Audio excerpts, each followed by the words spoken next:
अस्सलाम वालेकुम guys, today we will discuss customer relationship management जिसकी शॉर्ट फॉर्म है CRM। आज हम इसकी डेफिनेशन और इसके इम्पोर्टेंस के बारे में या इसकी सिग्निफिकेंस के कुछ इम्पोर्टेंट पॉइंट्स जो हैं वो डिस्कस करेंगे कि ये कस्टमर रिलेशनशिप मैनेजमेंट क्यों ज़रूरी है। सबसे पहले है definition of customer relationship management. जैसा कि नाम से जाहिर है, इसमें होता यह है कि एक कंपनी या एक बिजनेस का जो रिलेशनशिप होता है वो एक कस्टमर के साथ अच्छा रिलेशनशिप बनाया जाता है और फिर उस कस्टमर रिलेशनशिप का को सस्टेन किया जाता है, उसको कायम किया जाता है फॉर लॉन्ग टर्म के लिए। तो इसकी डेफिनेशन क्या है? It is a scientific approach for building and sustaining long term business relationship with the customers to satisfy them. वही चीजें, दो चीजें हैं, एक है बिल्डिंग और दूसरा sustaining long term business relationship with the customer. Customers जो होते हैं हमारे, वो दो किस्म के होते हैं। एक होता है एग्जिस्टिंग कस्टमर और एक होता है पोटेंशियल कस्टमर। एग्जिस्टिंग कस्टमर हमारा वो कस्टमर होता है जो हमारी प्रोडक्ट को अवेल कर चुका है और वो अगेन हमारी प्रोडक्ट लेगा। तो ऐसा कस्टमर कौन सा कस्टमर होगा? Existing customer.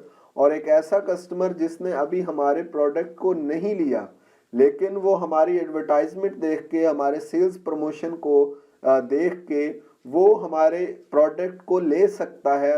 तो ऐसा पॉसिबल कस्टमर जो अभी आ सकता है, उस कस्टमर को पोटेंशियल कस्टमर कहते हैं। उसके बाद needs of customer for better relationship. एक कस्टमर के साथ अच्छा रिलेशनशिप कायम करने के लिए हमें चार चीज़ों की ज़रूरत होती है। उसमें जो पहली चीज़ है वो है प्रोडक्ट। जो हम प्रोडक्ट बना रही है एक कंपनी, वो according to the needs and demands of the customer होनी चाहिए। उसके बाद जो उसकी क्वालिटी है वो ऐसी हो कि कस्टमर सेटिस्फाई हो आपकी क्वालिटी से। उसके बाद जो उसकी प्राइस है वो भी ऐसी सेट की जाए कि कस्टमर उसको अवेल कर सके। आपका प्रोडक्ट जो है वो बहुत हाई प्राइस या बहुत लो प्राइस नहीं होना चाहिए ताकि कस्टमर जो है वो इजीली उसको परचेज कर सके। उसके बाद उसकी डिलीवरी मोड है कि आप उस प्रोडक्ट को कस्टमर को कैसे डिलीवर करते हैं। तो ये तमाम चीज़ें जो है वो कस्टमर के साथ एक अच्छा रिलेशनशिप बनाने के लिए बहुत ज़रूरी है।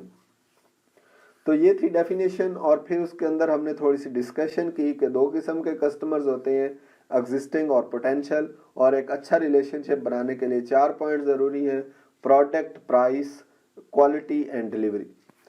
अब हम पढ़ते हैं importance of customer relationship management. Customer relationship management को बनाने के लिए कस्टमर रिलेशनशिप मैनेजमेंट क्यों ज़रूरी है, हमने ये पढ़ना है। सबसे पहला पॉइंट है reduction of customer recruitment cost. जो एक कस्टमर है, अगर हम उसके साथ एक अच्छा रिलेशनशिप बना लेंगे तो क्या होगा कि हमें उसी कस्टमर को दोबारा अपने प्रोडक्ट की तरफ लाने के लिए एडवर्टाइजमेंट नहीं करनी पड़ेगी।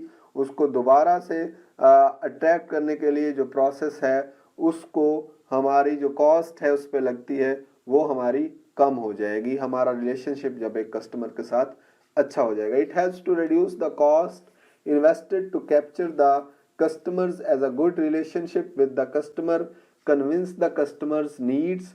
गुड रिलेशनशिप क्या करता है? कस्टमर की नीड्स को कन्विंस करता है and so customer is satisfied with you and choose your instead of competitors in the market. आपके कंपेटिटर्स के मुकाबले में जब वो आपके साथ रिलेशनशिप में होगा तो वो आपको ही चूज करेगा, कहीं और नहीं जाएगा। सेकेंड पॉइंट इसके अंदर है कस्टमर सेटिस्फैक्शन, कि जब आप एक कस्टमर के साथ अच्छा कनेक्शन रखा हुआ है, आप उसको आप उसके जो नीड्स और डिमांड्स हैं उसके मुताबिक प्रोडक्ट्स उसको प्रोवाइड कर रहे हैं, तो क्या होगा? वो कस्टमर सेटिस्फाई होगा।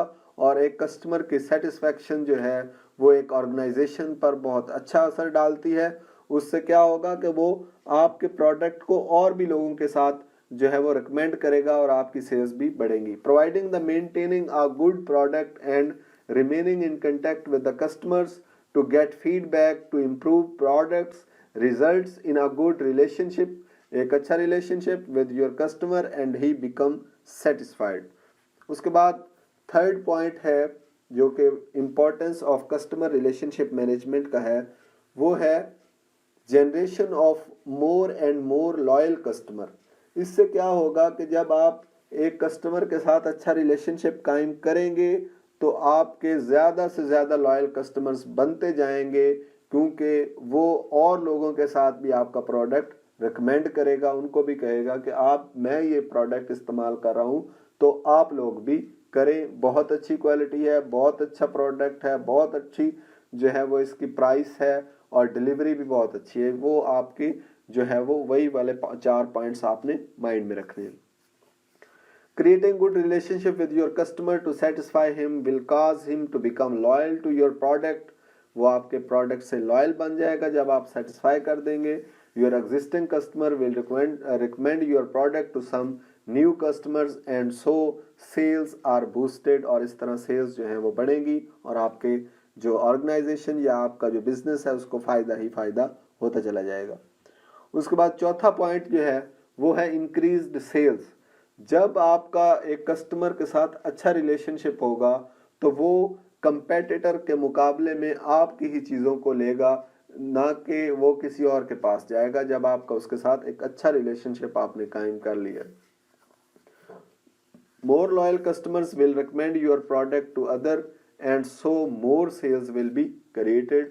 जितने ज़्यादा लॉयल कस्टमर्स होंगे वो दूसरों को भी बताएंगे, खुद भी खरीदेंगे और आपकी सेल्स बढ़ती जाएंगी। A satisfied customer can recommend your product to the family circle। वो फैमिली को वो रिकमेंड कर सकता है, फ्रेंड्स को रिकमेंड कर सकता है, which will definitely increase your sales. उसके बाद पांचवा पॉइंट है reduction of advertisement and sale promotion cost. जो आपने एडवर्टाइजमेंट और सेल प्रमोशन कॉस्ट लगानी थी अपने कस्टमर को अट्रैक्ट करने के लिए और अपने प्रोडक्ट्स को बेचने के लिए, वो भी कम हो जाएगी, क्योंकि आपके पास ऑलरेडी एक अच्छा जो है वो कस्टमर के साथ आपने अच्छा रिलेशनशिप बनाया हुआ है।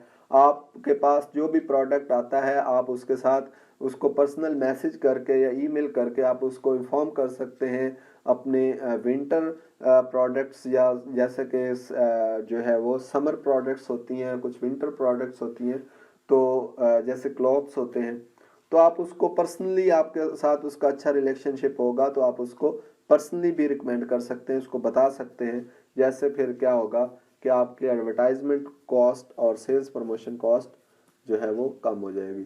When you will build a second relationship, sound relationship with your customer, your customer will remain in touch with you and will advertise your product and cost of advertisement is reduced। जब customer ही advertise कर रहा है तो आपके advertisement जो है वो cost क्या हो जाएगी, रिड्यूस हो जाएगी।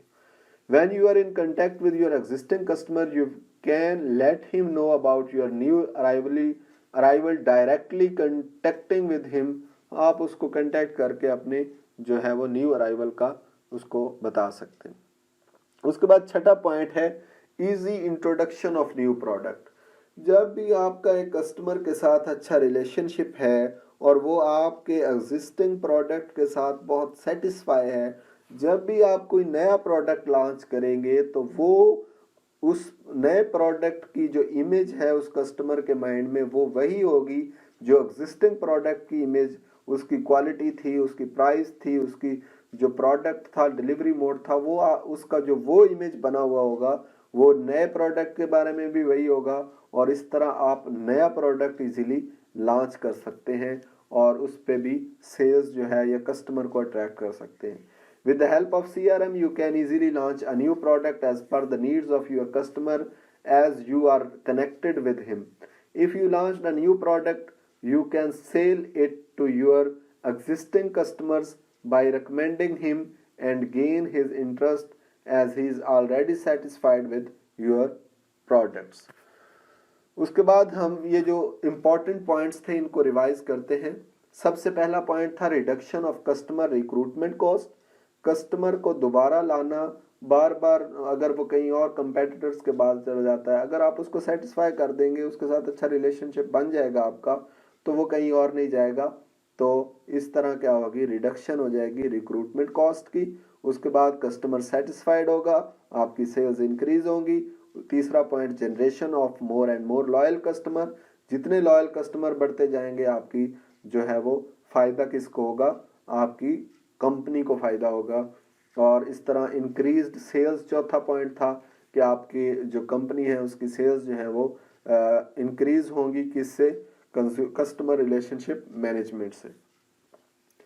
उसके बाद पांचवा पॉइंट था reduction of advertisement and sale promotion cost, जो सेल प्रमोशन पे और एडवर्टाइजमेंट पे कॉस्ट लगनी थी, अगर आपका कस्टमर के साथ अच्छा रिलेशनशिप है तो आपको इतनी ज़्यादा बहुत ज़्यादा एडवर्टाइजमेंट और सेल प्रमोशन करने की भी ज़रूरत नहीं पड़ेगी और आपकी वो कॉस्ट भी बच जाएगी।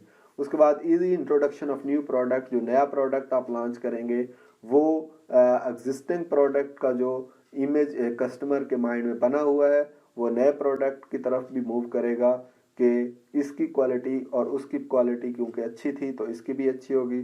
तो इस तरह आप इजीली एक नए प्रोडक्ट को भी लॉन्च कर सकते हैं। तो this was all about customer relationship management. उसकी डेफिनेशन हमने की, उसके हमने थोड़ी सी डिटेल पढ़ी, एग्जिस्टिंग कस्टमर और जो उसके बाद नया कस्टमर आता है उसको पोटेंशियल जो आने वाला कस्टमर है।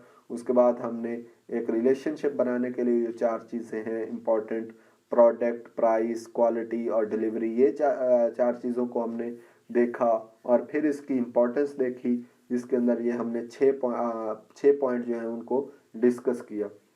उम्मीद है आपको समझ आई होगी, बड़ा आसान सा एक टॉपिक था आज। अगर आपको समझ आई है तो आप मेरे चैनल को सब्सक्राइब करें और जो है वो वीडियो को लाइक कर दें। Thank you very much.